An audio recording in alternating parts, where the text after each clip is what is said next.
대선 이후 달라질 부동산 정책에도 이목이 집중되고 있습니다.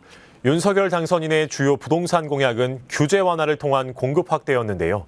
서울 부동산 시장에 어떤 영향을 미칠지 살펴보겠습니다. 김인만 부동산 연구소의 김인만 소장 전화 연결돼 있습니다. 소장님 안녕하십니까? 네, 안녕하세요. 네, 윤석열 당선인은 후보 시절에 부동산 시장 주택 공급 확대를 약속했었는데요. 먼저 윤 당선인이 내걸었던 주요 부동산 공약들은 어떤 게 있습니까? 크게 보면 주택 공급 대책, 세제 규제 완화, 교통 대책으로 나눌 수가 있습니다. 주택 공급 계획은 민간 주도로 250만 호를 공급하겠다. 수도권은 130만 호고요.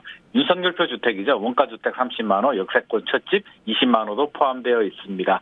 세제 개편 같은 경우는 종합부동산세가 강화됐었는데 좀 완화시키거나 폐쇄를 해서 종합부동산세와 재산세를 합치겠다.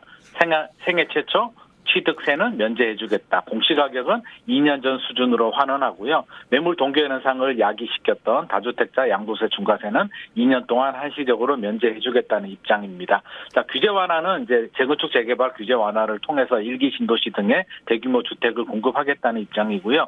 교통은 GTX가 눈에 띕니다. AC 노선, 기존 노선들은 연장을 하고요. DEF 노선은 수도권 전반적으로 해서 신설을 하겠다고 합니다. 네, 그러면 아무래도 현 정권의 부동산 정책들과는 다소 좀 결이 달라질 것으로 보이는데요. 네. 현 정권의 부동산 정책과 비교했을 때 크게 달라지는 점들이 있을까요? 아무래도 규제 측면에서 본다면 문재인 정부에서는 이제 규제를 좀 강화해서 주택 시장을 안정시키는 그런 정책을 폈다면 결이 좀 다릅니다. 규제를 완화해서 특히 재건축 재개발 같은 경우는 규제를 풀어서 주택 공급을 늘리겠다라는 입장이고요. 종합부동산세도 계속 보유세와 거래세가 있는데 두 개 다를 강화시켰는데 윤석열 정부에서는 이제 보유세 부담을 좀 낮춰주고 양도세도 출구 전략을 만들어주겠다. 전반적으로 좀 풀어주겠다는 입장입니다. 일단 공약 내용은 그렇고요. 실제로 지켜질지는 좀 지켜봐야 될 것 같습니다.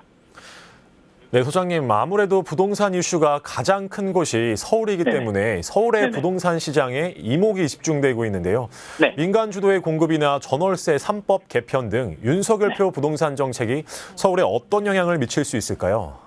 일단 기대감을 굉장히 많이 가지고 있습니다. 문재인 정부 시절 이제 규제가 굉장히 많았고요. 임대차 3법이라든지 전반적으로 이렇게 좀 누르는 정책들이 많았기 때문에 좀 지켜보자. 윤석열 대통령이 되면 이제 당선인이 됐죠. 규제가 좀 많이 풀려서 이게 다주택자들이나 여러 가지 혜택이 좀 있지 않을까 싶어서 기대감이 굉장히 크고요.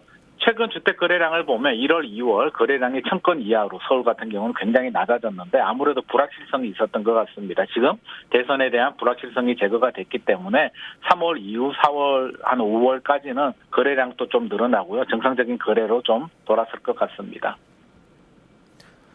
이제 이와 함께 짚어볼 부분이 과연 이 실효성이 있을까 하는 부분이랑 또 하나는 이런 변화들이 과연 집값을 잡을 수 있을까 하는 부분일 텐데요. 소장님께서는 이 부분 어떻게 전망하고 계십니까?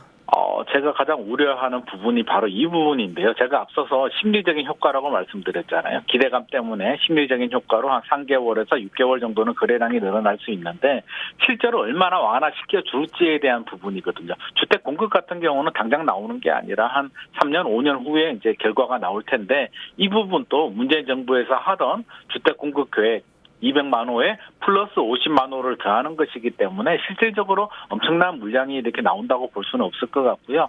자, 이렇게 본다면 세제 개편도 이제 여러 가지 종부세라든지 여러 가지 얘기를 했는데 이게 국회 법 개정이 필요한 부분이 굉장히 많습니다. 세법 개정을 해야 되는데 야당과의 협치도 해야 되고요. 가장 중요한 것은 대통령이 되면 이제 국정을 책임져야 되는데 주택 가격이 다시 들썩이거나 움직일 기미가 있다면 하고 싶었던 정책도 못할 수가 있거든요. 그래서 야당 시절에 나왔던 공약들이 실제로 이행이 될지는 주택시장 분위기가 안정이 찾아야만 할 수가 있는데 다시 들썩일 가능성이 있다면 실제로 했던 공약들을 상당 부분 이행하기는 좀 어려울 것으로 전망이 됩니다.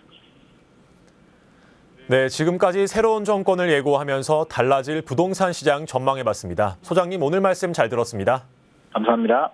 네, 김인만 부동산 연구소의 김인만 소장과 얘기 나눠봤습니다.